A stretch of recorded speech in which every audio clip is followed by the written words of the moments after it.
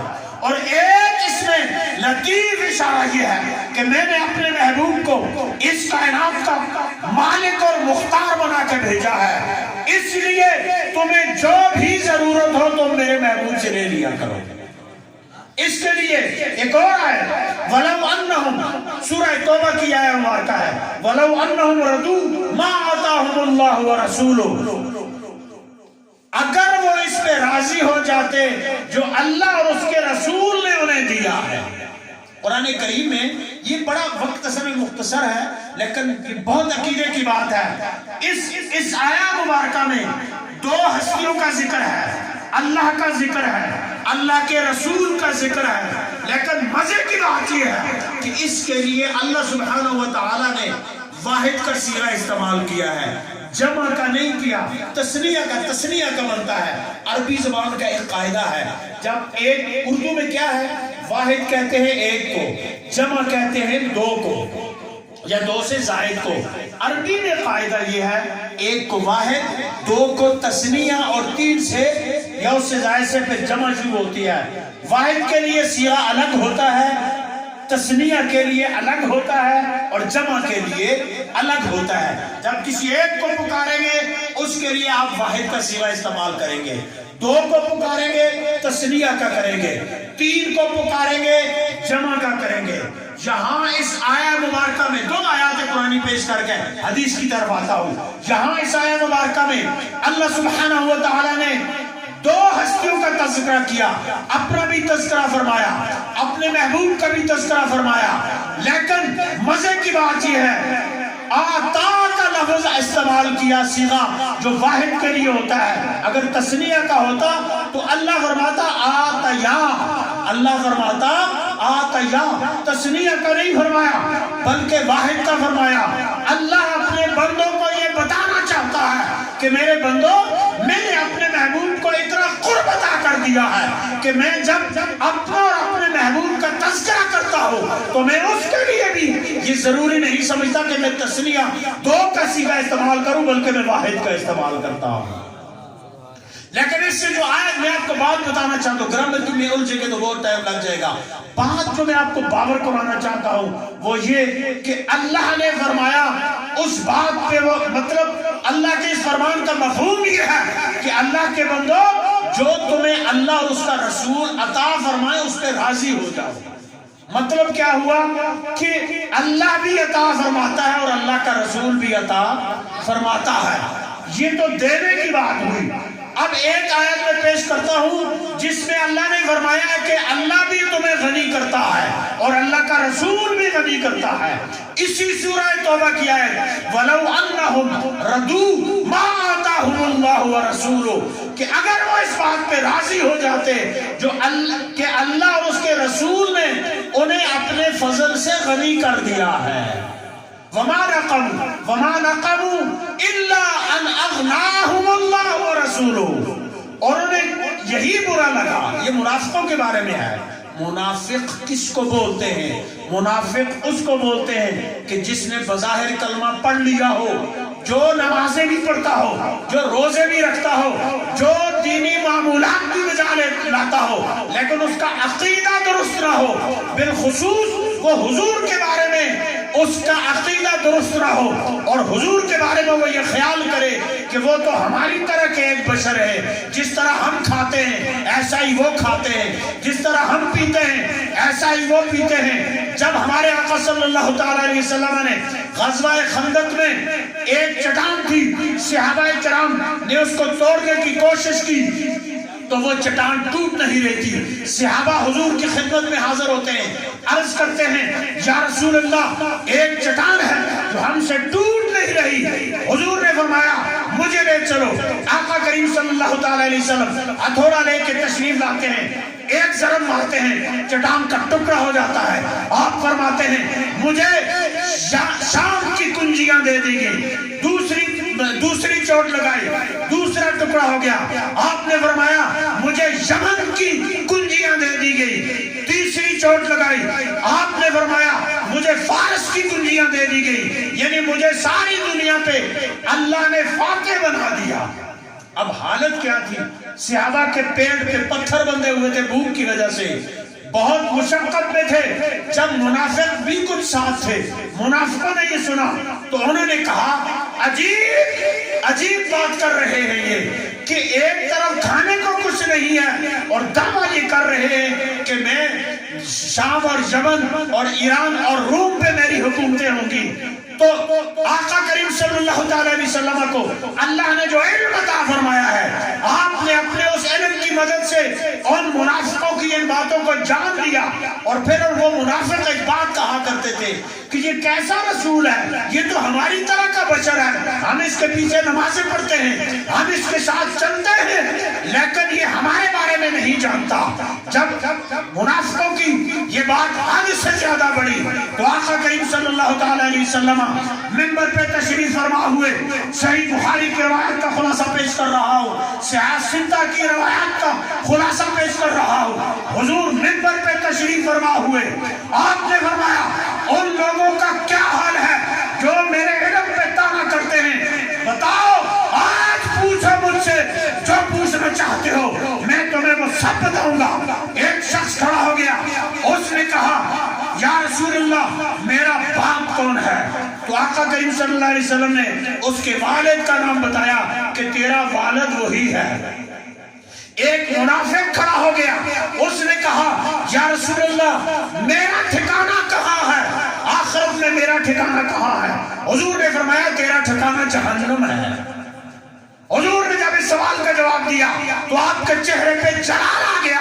سیدنا عمر رضی اللہ تعالیٰ عنہ اسلام کی جو شان آن اور بان تھے، جھک کے حضور کی بارگاہ میں یوں کوہنیوں کے بال جھکے اور جھک کے عرض کی رضینا باللہ ربًا وبالاسلام دینا وبمحمد نبی و رسولا۔ یا رسول اللہ ہم دین کے اسلام ہونے پہ راضی ہیں، ہم آپ کی نبوت پہ راضی ہیں، ہم اللہ کی توحید پہ راضی ہیں، یا رسول اللہ ہمیں معاف فرمائے۔ حضور اتنے جلال میں تھے، آپ نے فرمایا پوچھو جو پوچھنا ہے، میں تمہیں ہر سوال کا جواب دوں گا، قیامت تک کے ہر سوال کا جواب دوں گا۔ اور حضور نے پھر کیا کیا؟ آپ نے فرمایا منافقوں اب بہت ہو گیا، تمہیں بہت برداشت کر لیا گیا، اب نکل جاؤ میری مسجد سے، میری مسجد سے نکل جاؤ۔ اب ظاہر ہے وہ کدھر اٹھ کے جاتے خود، کوئی اپنے آپ کو خود اتنا ایکسپوز کیسے کرے؟ انہوں نے کہا کہ ان کو کیا پتا ہے کہ ہمیں منافق کون ہے؟ وہ یوں بیٹھے رہے۔ آپ نے ایک مرتبہ فرمایا، دوسری مرتبہ فرمایا، تیسری مرتبہ فرمایا، جب کوئی نہ اٹھا تو پھر حضور نے نام لینے شروع کیے، اخرج یا فلان فإنك منافق، اخرج یا فلان فإنك منافق، اخرج یا فلان فإنك منافق۔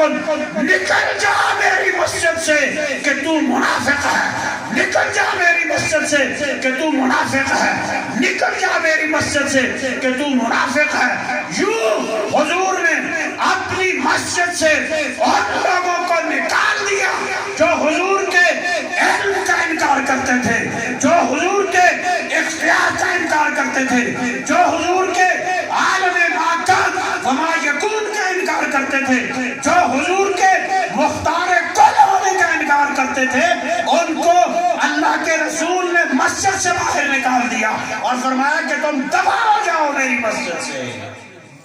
میرے بھائیو عرض میں کیا کر رہا تھا کہ آقا منافقوں ان منافقوں کے بارے میں اللہ کا قرآن کہہ رہا ہے وَمَا نَقَمُوا مِنْهُمْ إِلَّا أَنْ أَغْنَاهُمُ اللَّهُ وَرَسُولُهُ مِنْ فَضْلِهِ، اور ان منافقوں کو یہی برا لگا کہ اللہ اور اس کے رسول نے اپنے فضل سے غنی کر دیا.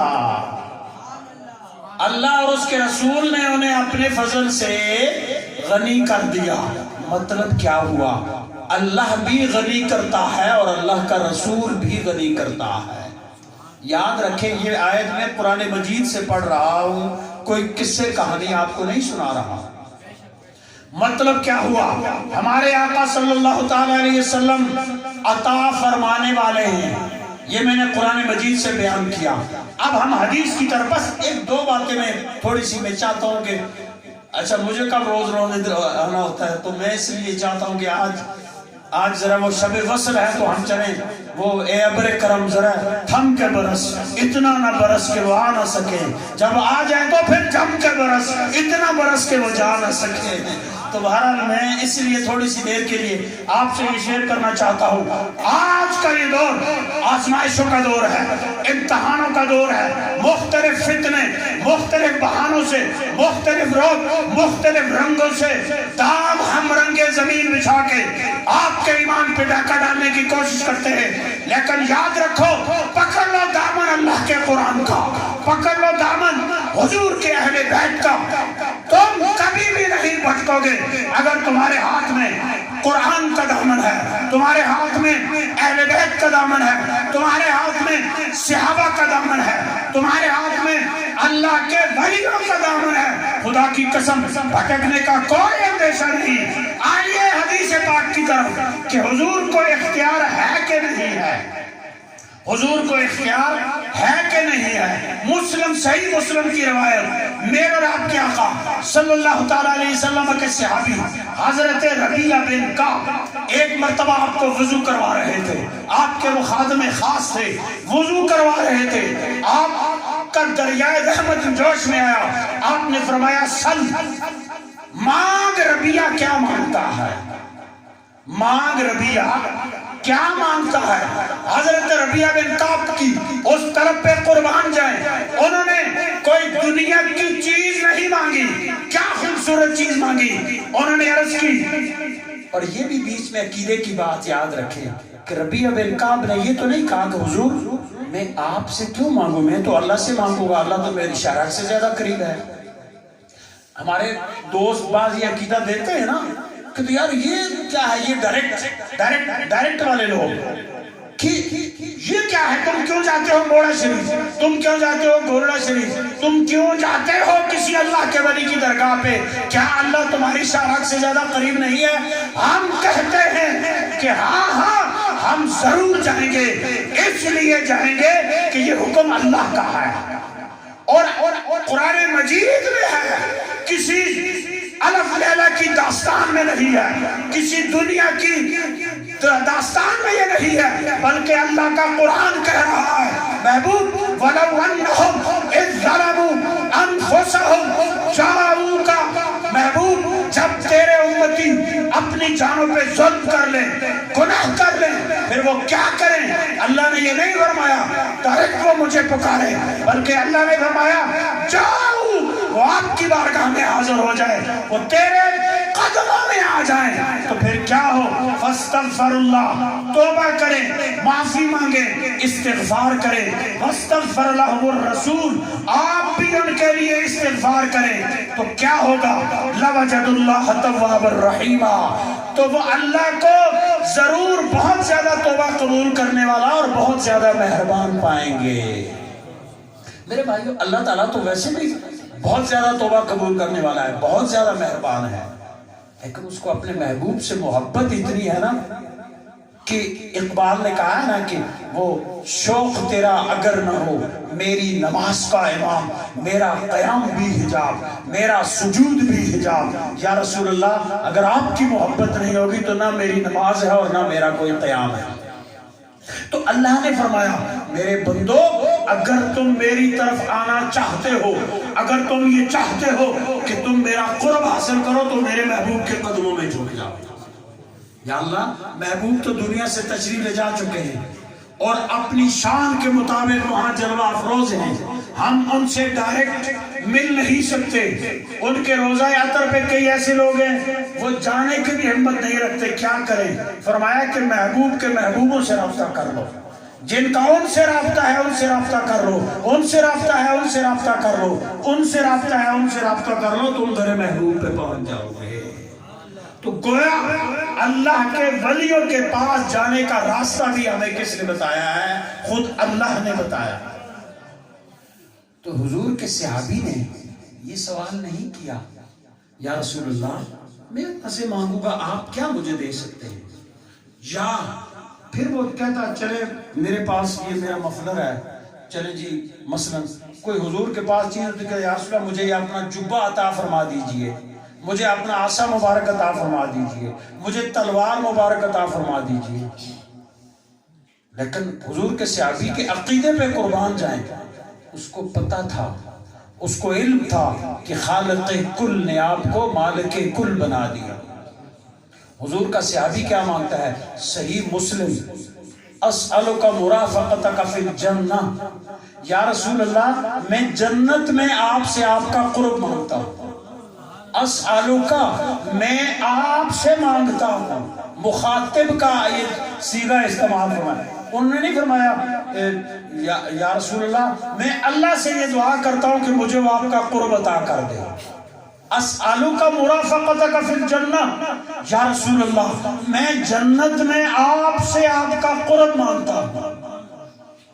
حضور نے یہ نہیں فرمایا کہ ربیہ جنت تو ابھی بہت دور ہے، مجھے تو دنیا میں بعض ایسے جب مولوی آئے کہ وہ کہیں گے تو ان کو تو دیوار کے پیچھے کا علم نہیں، وہ تو کچھ بھی نہیں دے سکتے۔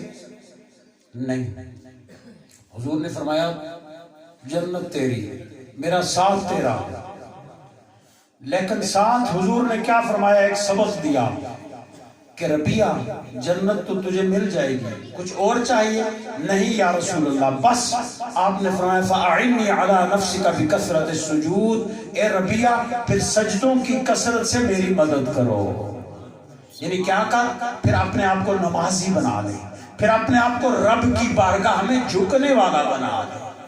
یہ جہاں خوشخبری بھی ہے وہاں میلاد کا پیغام بھی ہے کہ ہم صرف اگر یہ کہیں کہ ہم ذکر کر کے پھر نمازوں کو بھول جائیں گے تو ایسا ممکن نہیں ہے۔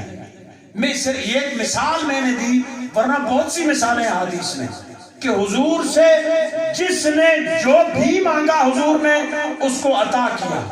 حضور کے لبوں میں کبھی لا یا نہیں کے الفاظ نہیں آئے کسی کے۔ تو ایک اور بات آخری، علم یہ حسن اور اختیار کی تو ہوگی کہ حضور کا اختیار اتنا ہے کہ آپ جنت بھی عطا کر سکتے ہیں، اور اگر کسی کو محروم کرنا ہو تو وہ بھی آپ کا اختیار اللہ نے آپ کو دیا ہے۔ اس سلسلے میں ایک واقعہ ہے، اگر وہ پھر بات بہت لمبی ہو جائے گی۔ اب علم کی طرف ہم آتے ہیں۔ ایک اس لیے ہوتا ہے کہ بھائی فلاں بندہ بہت علم رکھتا ہے اس لیے لوگ اس سے محبت کرتے ہیں۔ ہمارے آقا صلی اللہ علیہ وسلم کے ہم حضور کی حقیقت کا کوئی ہزارواں کروڑواں ایسا بھی نہیں بیان کر سکتا، ہم صرف ایک مثال، کیونکہ حضور نے تو سیدہ صدیق اکبر رضی اللہ تعالیٰ نے فرمایا صدیق میری حقیقت کو میرے رب کے علاوہ کوئی نہیں جانتا، یعنی میری حقیقت کو صرف میرا رب جانتا ہے، کوئی اور جان نہیں سکتا۔ ہم صرف اس سے خوشہ چینی کرتے ہیں کہ ہم اس کی روشنی میں اپنے عقائد کو درست کر لیں۔ اب علم مصطفیٰ کی آپ صورتحال دیکھیں۔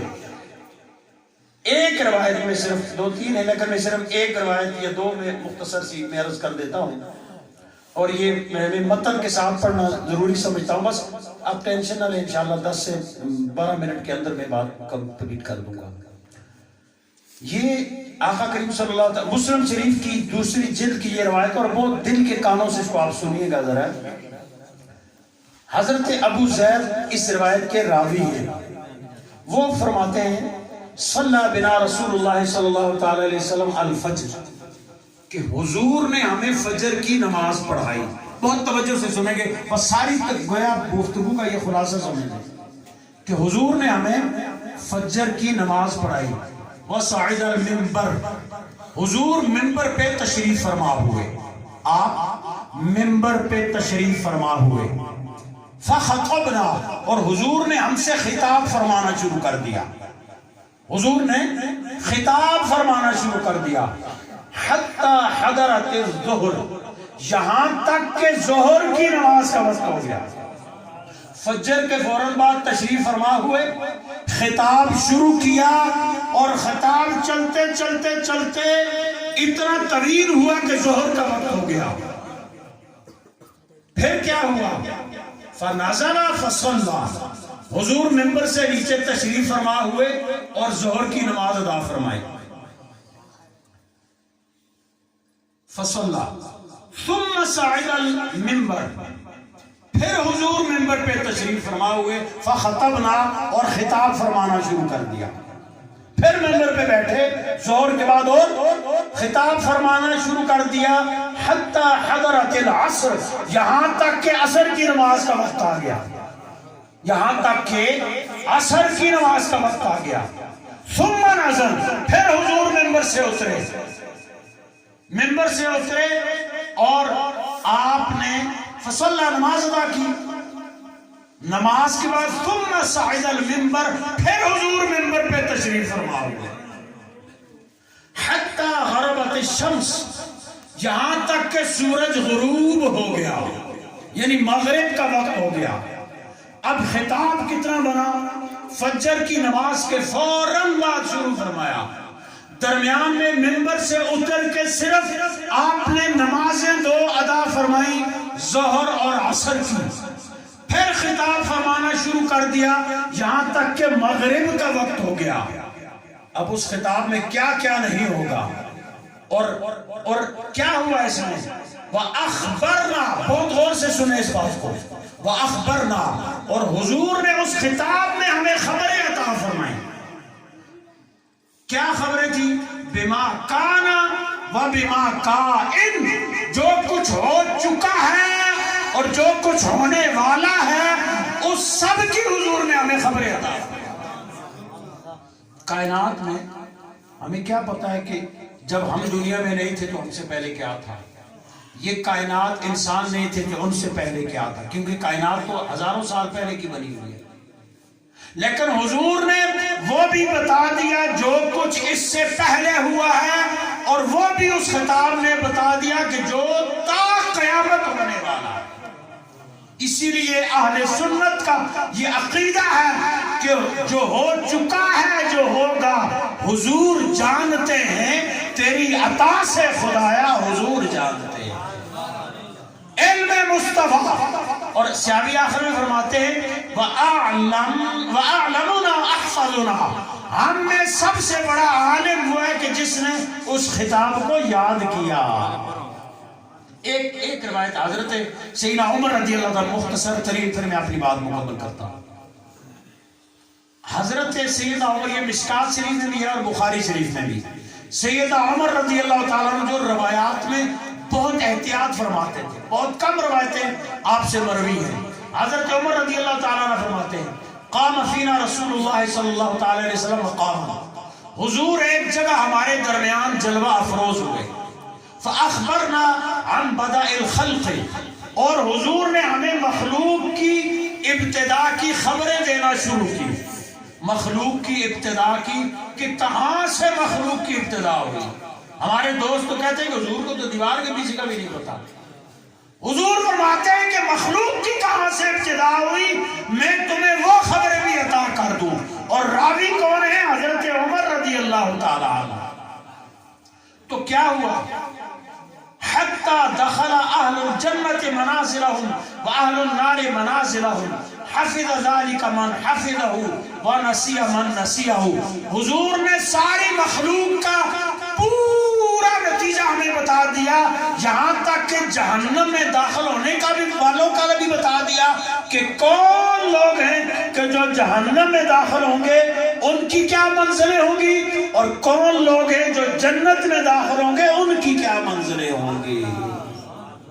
یارو، جو محبوب یہ علم رکھتا ہو کہ جب سے یہ کائنات بنی ہے بلکہ اس کائنات سے پہلے کی میں تمہیں خبریں بھی دے سکتا ہوں، اور جب کائنات ختم ہو جائے گی، مٹ جائے گی، کچھ نہیں رہے گا، اس کی بھی خبریں دینے والے محبوب کے بارے میں اگر کوئی یہ عقیدہ رکھے کہ اس کو تو دیوار کے پیچھے کا پتہ نہیں، تو اس کو پھر آپ کیا کہیں گے؟ محبوباں تے نکتہ چینی جرا کرن تو باز نہیں آؤندا، اصلی منافق اس نو جانو تے جھوٹے پیار جتاؤندا۔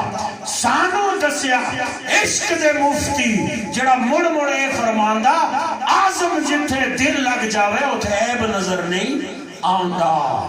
تو یہ عقیدے کی میں نے چند باتیں آپ کی خدمت میں اس لیے پیش کی کہ ہم اپنے عقیدے کو درست کریں۔ الحمدللہ اہل سنت و جماعت کا یہ وتیرہ نہیں ہے کہ سال میں ایک مہینہ یا ایک دن یا ایک گھڑی حضور کی ایک محفل کر گئے پھر بیٹھ جائے، نہیں، ہمارا تو یہ عقیدہ ہے کہ ہمارا ہر لمحہ، ہر وقت، ہر گھڑی اور ہر ساتھ حضور کے لیے وقف ہے۔ ہم زندہ ہیں تب بھی حضور کے لیے، ہم مر جائیں گے تب بھی حضور کے لیے، ہم حشر میں اٹھیں گے تب بھی حضور کے لیے، اس لیے کہ خالق کائنات نے خود فرمایا ہے وَلَسَوْفَ يُعْطِيكَ رَبُّكَ فَتَرْضَىٰ، محبوب میں تمہیں اتنا عطا کروں گا کہ تو راضی ہو جائے گا۔ اسی لیے اعلیٰ حضرت نے کہا، انہوں نے کیا فرمایا؟ خدا کی رضا چاہتے ہیں دو عالم، خدا چاہتا ہے رضا محمد، سارا جہان اللہ کی رضا چاہتا ہے، اور اللہ فرماتا ہے محبوب میں یہ چاہتا ہوں کہ میں تجھے راضی کر دوں۔ اور آخری بات تربیت کی، دو باتیں میں آپ سے تربیت کی کر دوں مختصر۔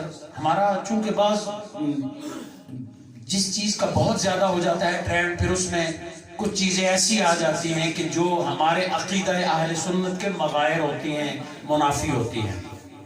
اسی لیے میں اکثر جو ہمارے نعتخوان حضرات ہیں، ہمارے نقیبان محفل ہیں، علماء ہیں بعض، ان سے میں یہ عرض کرتا رہتا ہوں، اور آج بھی میں آپ بھی جو یہاں تشریف فرما ہیں بالکل نعت بھی سنا کریں، نعتخوانوں کی خدمت بھی کیا کریں اور ان کا اکرام بھی کیا کریں، لیکن کوشش یہ کریں کہ وہ تقدس، وہ آداب ملحوظ رہیں کہ جو حضور کی بارگاہ کے لیے وقف ہے، کیونکہ صحابہ کا جو وہاں پہ نظریہ تھا نا، اور یہ جو حضور سے مانگنے کا بھی نظریہ، حضور سے مانگنے کا یہ صحابہ کا طریقہ ہے۔ صحابہ کو کوئی مسئلہ بھی پیش آتا وہ حضور کی بارگاہ میں جاتے، یا رسول اللہ۔ یہ حضرت قتادہ رضی اللہ عنہ کی آنکھ نکل آئی ایک مرتبہ جنگ کے دوران، تیر لگا، آنکھ باہر نکل آئی، آپ ہتھیلی پہ آنکھ لیے حاضر ہوئے، یا رسول اللہ یہ میری آنکھ۔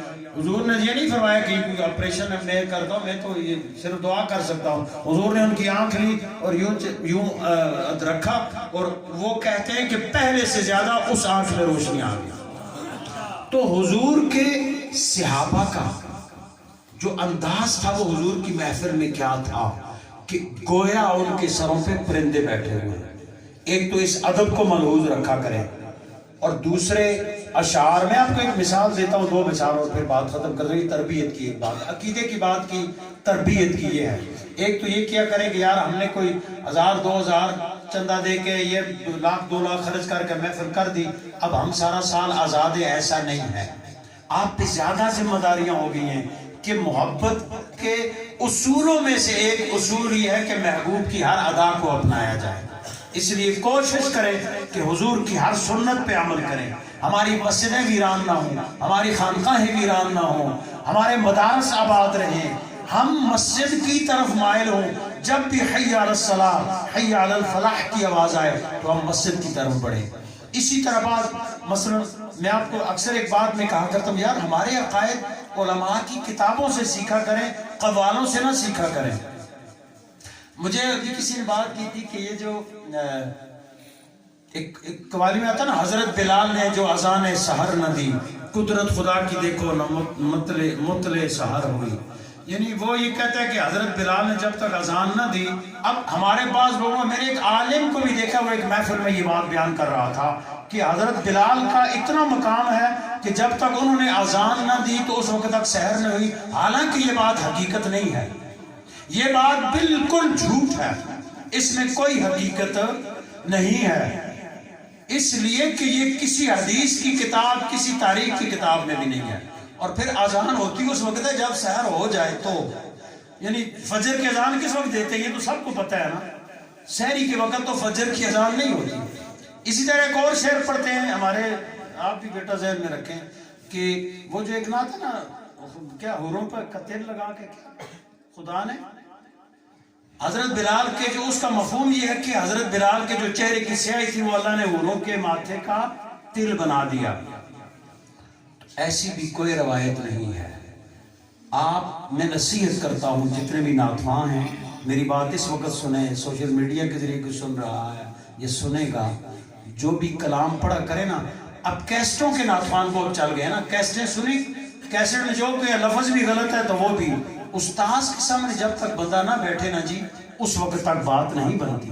میں کیسٹ سن کے، اب جو ہمارے نئے، ابھی ایک چھوٹا بچہ میں نیچے روم میں تھا، چھوٹا سا پیارا بچہ کو یہاں پڑھ رہا تھا تو وہ ایک شعر پڑھ کر کہتا آنکھو سبحان اللہ، ہیں اچھے آنکھو ہے نا۔ اب مطلب لوگ ٹرینڈ یہ بن رہا ہے، سبحان اللہ کہنا چاہیے، اس میں کوئی شک نہیں ہے، مطلب اس کو کہنے میں کوئی حرج نہیں ہے، لیکن دل سے جب نکلے تب کہے، یعنی اب یہ مان کے اس طرح کریں اس طرح کریں۔ وہ کیا ہے کہ کیسٹوں سے لوگ سیکھتے ہیں، کیسٹوں سے نہ سیکھا کرے بلکہ استاذ سے سیکھا کرے۔ جو کلام پڑھے وہ کسی عالم کو چیک کروائے، اعلیٰ حضرت کا کلام، اعلیٰ حضرت گولڑوی کا کلام، حضرت پیر نصیر الدین نصیر رحمۃ اللہ علیہ کا کلام، ایسے جید علماء کے کلام پڑھا کرے تاکہ ہمیں پتہ چلے کہ ہم کوئی عقیدہ اہل سنت کے منافی بات نہ کر دیں۔ اور میں اس محفل کے انعقاد کے لیے ہمارے جتنے بھی آپ حضرات ہیں جنہوں نے اس محفل میں دامے درمے قدمے سخنے سامے کلام حصہ لیا، چونکہ تھوڑی سی لیٹ ہوگی محفل، مسجد کا کوئی کام بھی نیچے ہو رہا تھا، سفیدی وغیرہ ہو رہی تھی تو تھوڑی سی لیٹ بھی ہوگی، لیکن چونکہ ہمارا یہ عقیدہ ہے کہ ساری زندگی کے ہر لمحے حضور کا ذکر ہے تو یہ تو کوئی بات نہیں ہے، جب بھی کریں۔ لیکن جتنے بھی احباب نے اس محفل میں کسی بھی اعتبار سے حصہ لیا میں ان کو مبارکباد بھی دیتا ہوں، ان کا شکریہ بھی ادا کرتا ہوں۔ اور پھر خصوصاً ہمارا یہاں جیسے کہ مولانا رفیق نورانی صاحب نے بھی آپ کو بتایا ہے کہ یہاں ایک آپ لوگوں کی یہ بڑی خوش قسمتی، آپ نے اس کو سمجھے، یہ نہ سمجھے کرے، میں نے پہلے بھی کہا ہے، یہ نہ سمجھے کہ مدرسوں میں کوئی یتیم غریب بچے پڑھتے، لوگوں کا ایک مائنڈ سیٹ ہے کہ جی وہ جی غریب یتیم، ادھر وہ بچے پڑھتے ہیں جن کے ماں باپ زکوٰۃ بھی دیتے ہیں، وہ ٹینشن آپ نہ لیں کہ کوئی سارے مدرسوں میں سارے غریب مہتڑ قسم کے جدت پڑھتے ہوں، ایسا نہیں ہے۔ یہاں آپ کے پیر، ابھی موڑے شریف والوں کی منقبت پڑی تو کس طرح نوٹ آپ کے نکل رہے تھے ویسے، ہے نا، تو موڑے شریف والوں کو یہ بھی پتہ کر لیں کہ فیض کہاں سے ملا ہوا ہے۔ اب یہ جو لڑکا ادھر ایک بیٹھا ہوا تھا وہ پڑپوتے کا بیٹا ہے، وہ کدھر گیا ہو، مطلب یہاں کہیں شریف آپ کے پیرخانے کے لوگ ہیں۔ اور میں بڑے یہ وثوق سے یہ بات کہتا ہوں کہ ہم اگر پیر ہارون رشید صاحب اتنی نازک طبع ہونے کے باوجود بھی کہیں شریف جب گئے تھے تو ننگے پاؤں گئے تھے، پاؤں سے خون نکل آیا تھا، تو اسی کہیں شریف رہنے والے ہیں آپ جی، اس گلہ کو بھی سمجھو۔ اور میں نے کبھی اپنی ذات کے لیے کبھی کسی سے نہ سوال کیا ہے اور نہ انشاءاللہ کروں گا، لیکن مدرسے کے ساتھ بچوں کے ساتھ تعاون کرنا آپ کا حق بنتا ہے۔ آپ کی یہ سعادت ہوگی کہ آپ کا حق حلال کا مال یہاں پہ بچوں پہ لنگر پہ خرچ ہو، اس لیے نہ کہ یہ یتیم غریب ان میں کوئی یتیم کی بات ہوگا، شاید یتیم تو میں بھی یتیم ہوں ویسے، لیکن یہ ہے کہ مطلب اور یہ اس طرح کے نہیں ہے کہ بہت غریب اور اس طرح کے، تو آپ یہ نہیں، ان کو یہ سمجھ کر خدمت کیا کریں کہ یہ اللہ کے مہمان ہیں، اللہ کے رسول کے مہمان ہیں۔ خدا کی قسم میں مسجد میں بیٹھ کے یہ عرض کر رہا ہوں کہ جو اس نیت سے ایک خرچ کرے گا اگر اس کو 100 نہ ملے تو میرا گریبان پکڑ لے گا، لیکن نیت یہ ہونی چاہیے کہ ہم اللہ کی رضا کے لیے کر رہے، اس لیے نہیں کر رہے کہ سیفی صاحب اس کا نام کے رسل میں برتا ہے۔ لیکن میں ان چند لوگوں کا ضرور شکریہ ادا کروں گا، ہمیں یہاں لنگر اور راشن کے برابر تقریباً بالن خرچ ہو جاتا ہے، تو ہمارے قاری صاحب بھی بڑے مجاہد آدمی ہیں ماشاءاللہ، یہ لوگوں سے رابطے شابطے کرتے رہتے ہیں، تو کچھ ہمارے دوستوں نے بالن کا بڑا تعاون ہے اور نمک کا تو بہت زیادہ تعاون ہے، تو ایک لونے والے صدقے کا کچھ اجتہاد کرو یار، مہربانی کرو، اس سے مطلب ہے نمکے دی تھیلی لے جائے کہ چینی دا سیر آن دیو جڑی کھاواں بھی ایسی ہیں۔